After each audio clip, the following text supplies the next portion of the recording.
Hey, what's up, everybody, and welcome to the Jim Carrey Project. This is the project where we are watching all of Jim Carrey's movies in chronological order. I am your host, Brian Kondrach, and with me, as always, is Carrie Grant. And today we just finished watching Dark Crimes.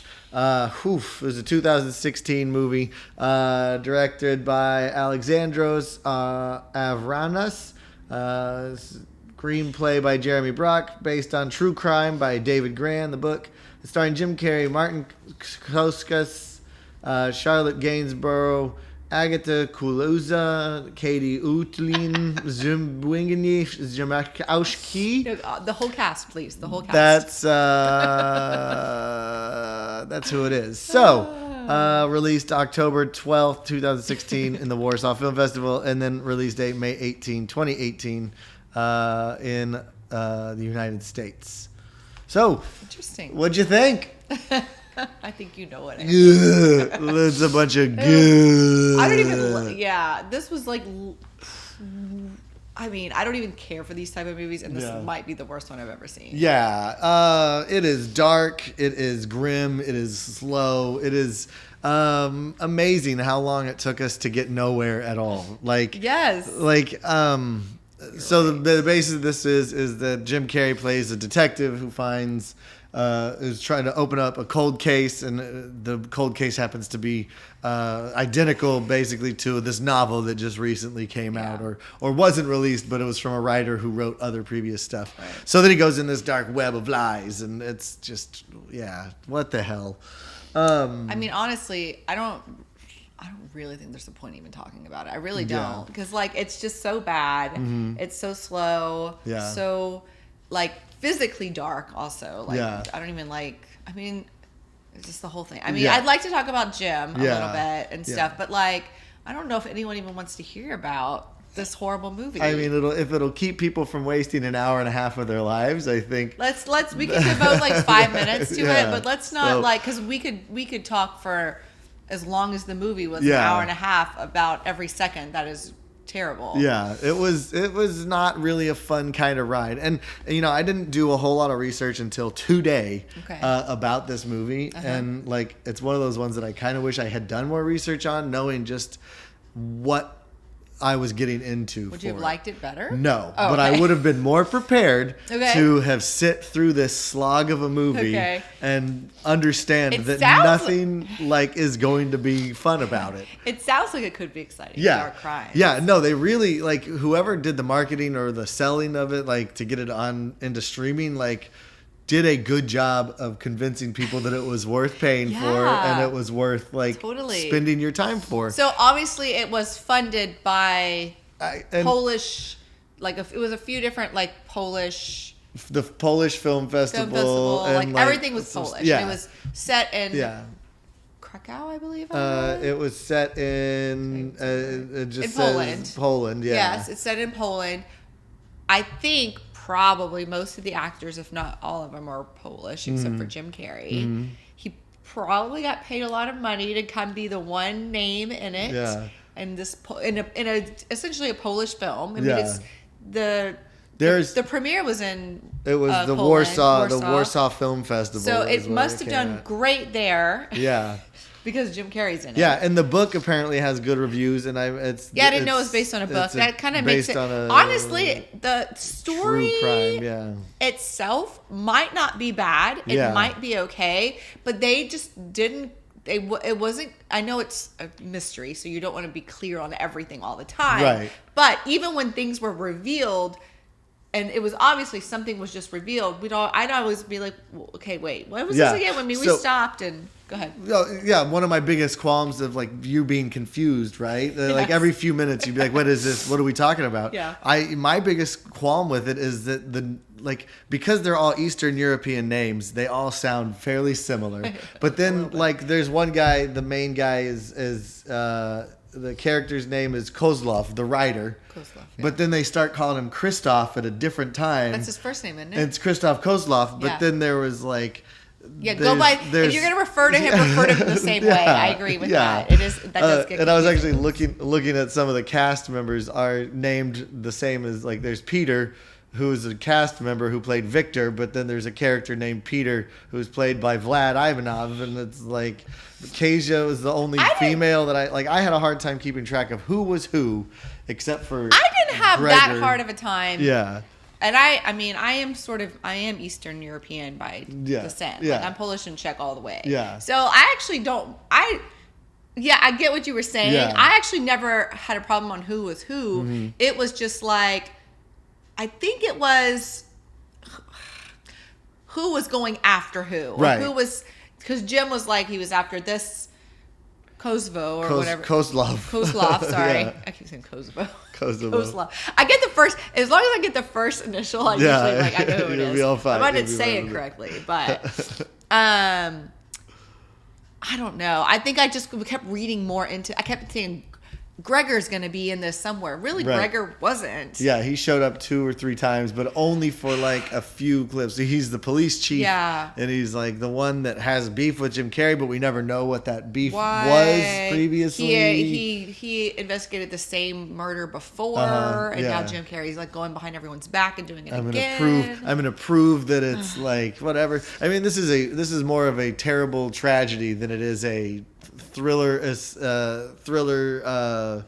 detective drama film, you know? Yeah. It's a tragedy because Jim Carrey just follows his dark path, dark crimes, and just gets up, spoiler, dead. Yeah. So, I mean, essentially, he got so invested in the story that he lost his family, he lost his mom, and then he dies. Yeah. So, yeah. But, you know, even with that, that sounds like that could be an interesting story. Yeah. He could have some great acting moments in it, and there's none of that. Yeah, there's... You kind of know that they left. You know his mom died. You know he died. There's really nothing, like... Yeah. It's just like another fact of the story. It's not even, like, acted very well in any of that. The landscape is just flat. Like we're out in the desert on a cloudy night in the desert, and it's dark and it's bleak. I guess maybe a desert is too nice of a thing. It's just Central Europe. It's dark and it's bleak, and it's just. So let's talk about that. Okay, so we've said the story's not. Could have been okay. Was not very good. Well, was not very well explained. No. Didn't really. There was like weird connections, and I mean, it did make sense in the end, but it was could have been done better. Okay. My eyes are watering. I have allergies today. I'm crying. It's so bad. It's so bad. You kept sniffling the whole time. I was like, is she upset about this movie? It's bad. Okay, so yes. I mean, I'm sure Eastern Europe is beautiful. I have not been there yet. But this was like the darkest, grayest. Yeah. Every building is gray. Every tree has no leaves. There's never once sunshine. No, never one bit of sunshine. Not one sunshine. Just like every room in any scene is just like as minimal as you can even get. Yeah. I mean, even their homes are bleak and sad. And very like tiny. Even his home had a whole blank wall with one cross like that big. One tiny crucifix on it. Yeah. And even his grandma's house, his mom's house had a couple like a doily, and it was like green walls. And because I was like paying attention to that too. And I was like, even that like kind of creeps me out. Yeah. Like, well, there was no reason to even involve her in this film. Like, except that he lost everything. I think it was trying to show that he lost everything. Some stakes. And that he was so obsessed with this thing, he literally let everything else go. In his life. He promised she would die with him, and he won't die alone.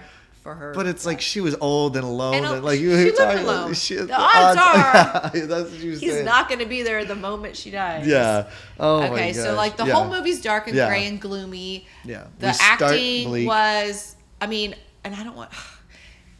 Were you annoyed sometimes that everybody had a Eastern European accent or a Polish accent, or was that okay for you? I think it was okay. Jim's was the most inconsistent of all of them. I agree. His wasn't very strong. Which is like, you know, this is what happens when you get a bunch of European actors all working on a European film, and then you bring someone in that's not that. He's done accents, he's done characters, but it's like to have a subtle yet consistent accent is a lot different. I've tried to do Eastern European or European accents in some audio plays and shows, and I was like, it's not easy. It's not easy. No, you think it's like because we are like that's our we're descendants of that. Yeah. It would be easier, but it's like, oh, I got put on the spot to do a Russian accent the other day. I was like, I got nothing.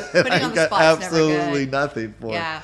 But yeah, everyone. No, I mean, I understood everyone for the most part. There was a couple of things here and there that the accent kind of got me, and I was like, what did he say? Or whatever. But I don't know. I mean, maybe it's just the combination of the visual grayness of it all, and then the Eastern European accents and just everything kind of made it harder to engage. Yeah, you might as well have put like masks on them and it wouldn't have been like any worse off. We started in that bleak closed down sex club and then never really left that. So it's like, where do we go from there, and how to make it any better? And it's it doesn't. It just never gets better. Yeah. I mean, it's a dark movie. It's called Dark Crimes. Yeah.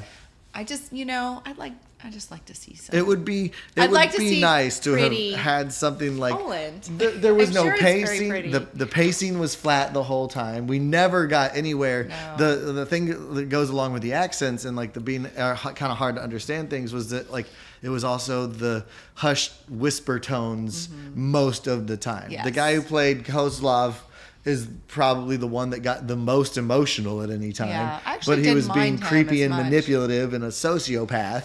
Yeah. And then, he laughed a lot. He had a creepy laugh. Yeah, he was just like, I'm making the story up as we go along. But then Jim Carrey did get emotional at the very end when he like threw a bench or threw a chair, and that was really about like the most of it. It wasn't even built up well enough to make sense, though. Yeah, there was no him getting frustrated. There was no him getting like caught up in things and like, oh, I've almost got the killer. I'm right on the edge of it. It's like, no, he just did it. You're being chased by a Volkswagen Beetle or a Volkswagen a Jetta. Yeah, I know. I like all the little European cars. It's like they're coming to get you. Yeah. Oh my goodness. Is there anything else worth talking? I mean, there was some nudity, obviously, in the beginning. I love the fact that you turned to me at one point during this movie and be like, "Can we have some more nudity?" Like, at least give me something. At the beginning, it starts off, and a lot of the comments that I was reading about it, it's like, look at it, it's just like abuse and misogynistic. It's like it doesn't bring anything to the film, but it's like true. At least it was some TNA, and like we both look at each other at the beginning of this movie and be like, whoa, what are we getting into? Exactly. And then they got rid of all of it. Yeah. Except for right when I said it, we got a little bit again. Like they heard me and like gave me a little bit at least of ass after that. Gosh. So we got it. Yeah, I mean, I agreed. Like it wasn't needed. Yeah. Even with the storyline. Mm-hmm. I mean, they never really needed that part. They needed the prostitutes. Right. Because that was part of the story a bit, which was the girl. But like really that part wasn't necessarily needed. I have a note. Exposition in the style of audiobook? No thanks. I don't want half of the story of like is Jim Carrey driving around listening to an audiobook of this like the recordings of the murder. But it's like we could have gotten through that without like this harkens back to the number 23, which a lot of people like talk about, and it's like, oh, you found a book that was written, and you like there was way more involvement in when somebody's sitting here reading a book, like the pages, what's happening in the story versus someone just driving around. Staring blankly out. That's why I wrote down, why did he play it at breakfast with his wife? And she was like, why are we listening to this? Turn it off. Which she makes the point that they had already heard it a couple of times, I think. It was just like, oh my gosh, this is terrible. And they did say, like, how many times have you listened to this at one point? Too many. It's a really good one. Yeah, you're right. It does make it less interesting visually too. I never thought of it that way. At least when you're like paper. At least if you got a book, you in the number 23, he could get up, he could pace around. He was like he'd flip out and he'd throw the book when he was like terrified of it. But it's like the most dramatic he got with this was like eject it from the CD player and fumble to get it back into its case, and it's just like what is happening? So funny. Oh, okay. I don't know if there's anything else we're talking about in the in the story. Yeah. Is there anything else that you think is important? I don't think. I'd like to talk about Jim. The family dynamic of his own family was terrible. Like, why did we even his daughter? have him? I don't even know. Do we She ever see didn't her have face? a single line. She was listening to saw music. Her face once. She was listening to music at the breakfast table with an empty bowl of cereal. Yeah. It did not say a thing. And like, did not there was even never one interaction anything. with her and Jim. Like, so when the wife left and took the daughter, we never even saw one thing with the daughter. I guess their relationship was he just didn't care. as strained. And like, he's gonna retire in a year. He should have just been like, F this. Like, it was gonna be off the police force, out of it. I have a twist at the end of the movie and then a big resounding no underlined 3 times. That's it. Oh my God. It was supposed to be a political thriller where the police chief became the one guy got rid of the old police chief, and that wasn't even really the stakes of that weren't big. No. Like, where are the stakes in this movie?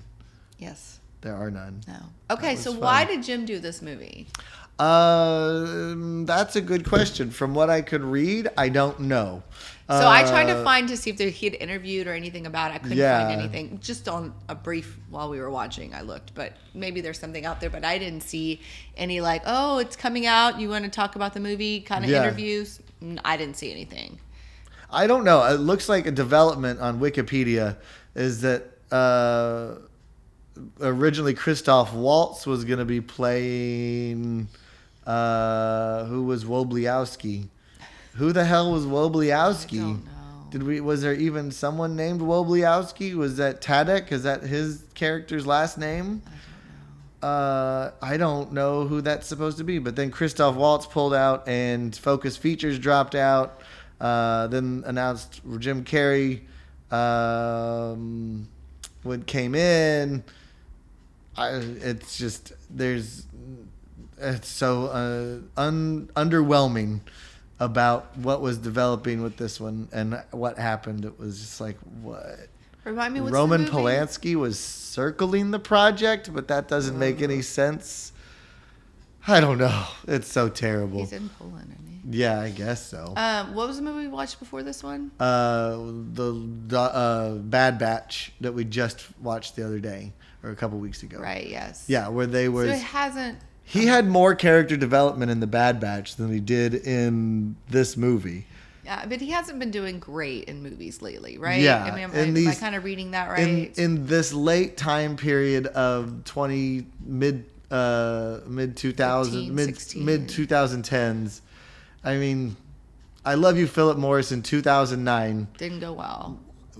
I think that's a great movie. I think it's a great movie too, but it didn't come got kind of panned for being homosexual, and the release just didn't really get. It didn't do well. Yeah, and then Christmas Carol, Poppers, Penguins, Burt Wonderstone, Kick-Ass 2, Dumb and Dumber 2, Bad Batch. I think Dumb and Dumber 2, Bad Batch, and then this one there's just been a run of like, what is Jim Carrey doing? And then Sonic the Hedgehog.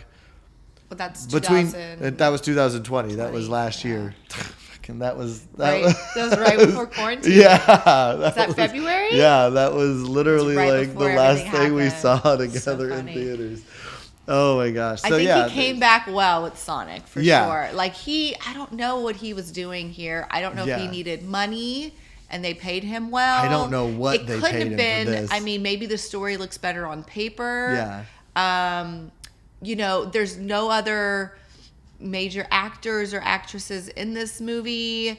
It's not produced by a big, It was the production. The distributed was Saban Films, which is like I always connect Saban Films with like Asian like market kind of stuff, Power Rangers and anime and like stuff like that. So I don't know. We don't know why he did this. Yeah.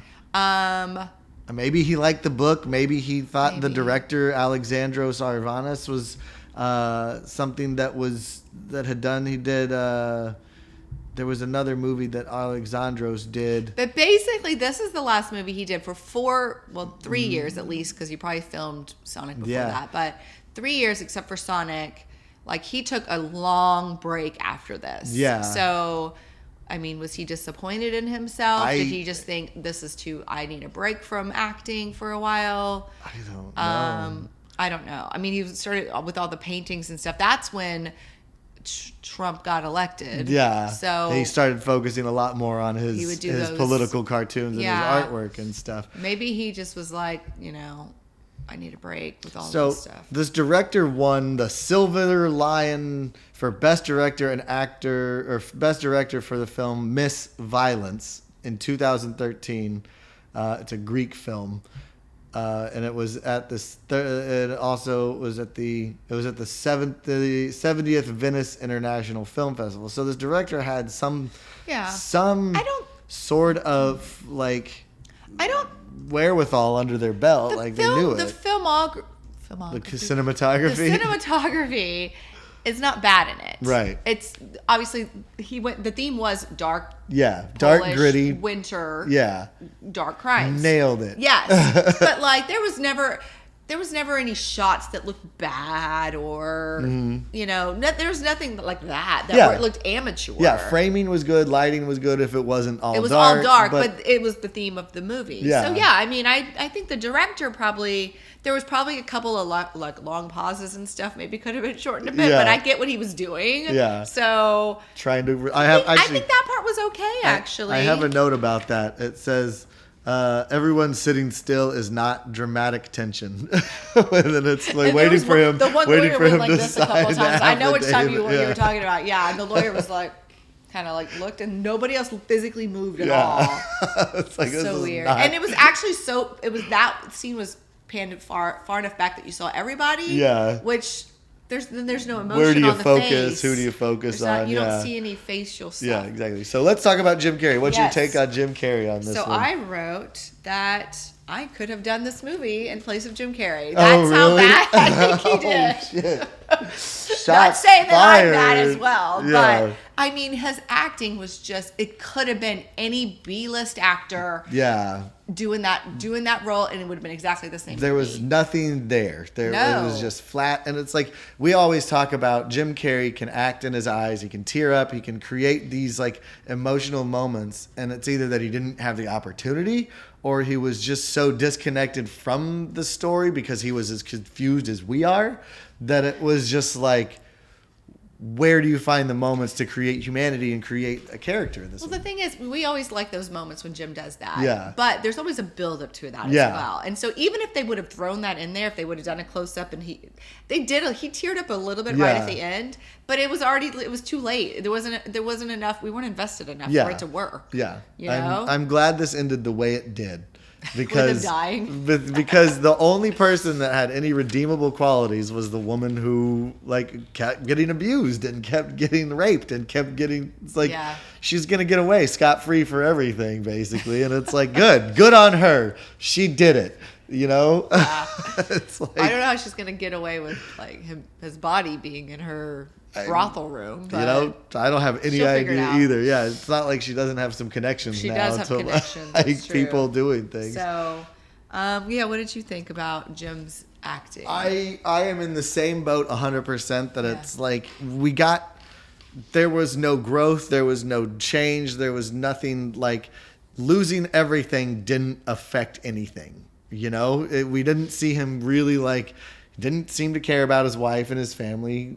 The writer guy, Koslov or whatever his name is, was you can't even have sex with your wife because you're bored and whatever. I was yep, nailed it. And it's that's 100% true. And then the relationship with his daughter we talked about wasn't there. The relationship with his mother was he didn't lose her because of his lack of being there or his obsessiveness with this thing and the character and the acting towards it. He lost his mother because she was old and alone. Yeah. So there were no stakes for him to really amp up that kind of thing. So it's funny, in 23 there was that slow descent into madness kind of thing that we were watching, and this movie was trying to do the same thing, but it just didn't work. Yeah, I feel for as bad as the number 23 it was, it had more of an arc and more of a character development. Totally. Even with the other people in the movie. Did we not like 23? After watching this, I felt like I must have loved 23. I know. Like, oh, yeah. You remember that other dramatic movie that Jim Carrey did? I guess we didn't like it because it was kind of dark, but at least it was a little more interesting. I think that it was a little... I think it was that we commented that it was just strange where he was playing the fictionalized version of himself, right. And it was just it was confusing. It was confusing, but it still was more interesting. And people panned it as being bad, but this was worse. This was 100% worse. Yeah. Something I did not know, and what are we at? We're at 25-ish minutes or so. Something I did not know, and doing the research beforehand. Okay. This does have one really interesting award. Oh. And it is that it is one of the few movies in 2018 to receive a 0% on Rotten Tomatoes, whereas no critics and no tomato meter theater critics liked it, and it got an absolute 0. I wonder how many. Can you tell how many did it? 37 people wrote reviews around it. Okay. So, and all of them were... Jim Carrey fans must be so disappointed. This is a real fun one. A good story gets stuck in a puddle of mood in dark crimes. Then the film's pace never deviates from its hushed, deliberate, anticipatory gaze. It's stuck in the thriller foreplay mode, which is that's a great way to put what this is. That was from Owen Gleiberman, a top critic from Variety. Wow, that is a good way to put it. Depraved and confusing. Exercise in vulgarity was made at all. It's like... it was like watching a really long preview for a movie that hopefully is better. Yeah. It's like, what is going to happen? I imagine that the preview of this makes this movie look way more watch it exciting and stuff. Yeah, I'm sure. The guy who plays the writer, Kozlov, Martin Koskas, is top billed in here. He's been in a lot of stuff. He was okay. He's been in Lord of the Rings. He's been in Amazing Spider-Man, Eon Flux, Equalizer, Triple X. I enjoyed watching. I felt like watching him act with his face. I enjoyed it more than Jim Carrey. Yeah, he had more going on. I believed him more. Yeah. And he was. He was kind of cute too. It was. Yeah. I believed his character a whole lot more than Jim's. Yeah, I think that's for sure. I 100% agree with you on that one. He's done a lot of stuff. He plays a villain. He plays the villain in a bunch of stuff. Most people know him as one of the elves in Lord of the Rings. Okay. Good. I'm glad he does well because I think in this movie he outshines Jim Carrey. Yeah. I think so. All right, so let's see. Dark Crimes does not have a budget or a that's because it's or box office. I don't think it actually went to box office. Oh, okay. It was released for the film festival. Ran for only 1 week in Colombia, Italy, and Hungary, and only for 1 week in Portugal. DirecTV executive exclusive release. I don't think it actually spent any time in the United States, unless it was also a week or something like that. Okay. Walmart exclusively sold versions of the Blu-ray that were packed in with the DVD. Oh. It's like when you go to the bins at Walmart and they're like $1 and you look through there and you're like, oh, and some people, no good ones in here. Some people say Jim Carrey was good. Some people say he was terrible. The worst dramatic performance ever. And it's just like... He's done a lot better. I think he's a great dramatic actor, and this is not... This is not what he was doing now. So, what's your rating on this? Oh, God. 2. Oh, you're very, very generous. I guess. I'm giving it a 0. I'm giving it a flat 0. Like, I don't feel like there was any real redeeming qualities to this movie. No. I was confused more than I was involved in the plot of it. I'm glad you were confused too, because I thought it was just me. The thriller aspect of it never was very thrilling. No. It was dark and hard to understand. The characters didn't have good relationships. There's nothing. about this one. Like, I'd rather would have just stopped. I think we could have figured out more about it on our own and like made a better movie in our imaginations. Yes. Had we turned it off 45 minutes into the movie. Yeah, you did or say earlier. that once. Like, what do we think would happen next? We could have probably done better. Yeah. Maybe a 1. If I had watched, I gotta give it a little something. Yeah. There was, I mean. Yeah. If I had watched a lot of thrillers. Yeah. I would have been able to predict. Yes. The twist and the being like, well, and I don't watch enough either, but yes, I think you're right. Anyone who's into this genre is even more disappointed than we are. Yeah, exactly. And anyone who's really into Jim Carrey, which I guess you are, we are, but like I think they're even more disappointed too. Like for sure. It's just all. This makes me very interested and curious to really dive into the Kidding TV show, because it is supposed to be a dramatic piece, and it's I know zero about it. So I'll go into it. I think later. But this was our last real movie, correct? Yes, this is our last movie that has been released. If we hadn't seen Sonic earlier, it would be next. All right. And it would have been a great way to like get back into this thing. But this is the last movie that he's released recently since that one. But we're going to watch some other things. The next thing is Jim and Andy, which is I definitely want to see that. Kind of the documentary about what it was like for him to do or play Andy Kaufman. That seems very interesting. And his relationship. I think it is very good. I've seen it and I really like it. Sounds like it would be. A lot of people started to dislike Jim Carrey a little bit afterwards, but we'll talk about that in the thing. And then the next thing that we go into is we'll probably spend a couple episodes of watching Kidding. I like it. And that way the Jim Carrey Project can continue on. Yes. And then he'll release something new eventually. But I know that he has signed on for the Sonic sequel, and possibly even a Robotnik spinoff, which just the Dr. Robotnik, which we'll see what happens with that. Very cool. But yeah, that's it. All right. I think that wraps us up. Not a fun note to end on. Thank you guys for hanging out with us for all of these films that we've done. This has been a lot of fun to do the Jim Carrey Project with you, Carrie. We will probably have a wrap-up episode at some point in the next couple of weeks or whatever. But I'm your host, Brian Kondrach. And Carrie Grant. Thanks for hanging out with us. Go check out our other stuff. Listen to us wherever you get your podcasts, or check out our other videos on YouTube. But that's it for us for now. Hope everyone had happy holidays. And I hope 2021 treats you all better than this movie treated us right now. Please. Please. Oh, all right. Thanks, guys. Bye. Bye.